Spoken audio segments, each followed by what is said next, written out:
they can LinkedIn.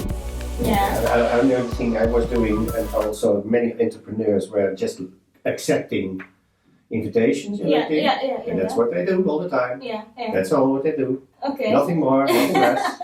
LinkedIn, accepting. I think LinkedIn is a very good business tool because it actually can make you connect to the right business, owner, or to the right client you're looking for.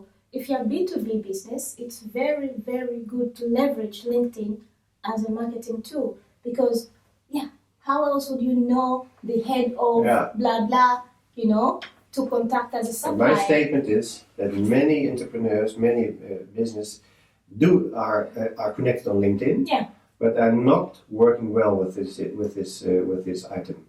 Not working well. They only do acceptations, but they're not making real links, as they call it. Doing business. Yeah, it's like going to the network events and you just walk around and you think, oh, you pay lots of money for the network membership. That's the old question. Right? Yeah, and then you walk around, at the end of the day, the same people looking for business are the same people you saw and spoke to. At the end of the day, you still don't reach anyone new. No. Yeah.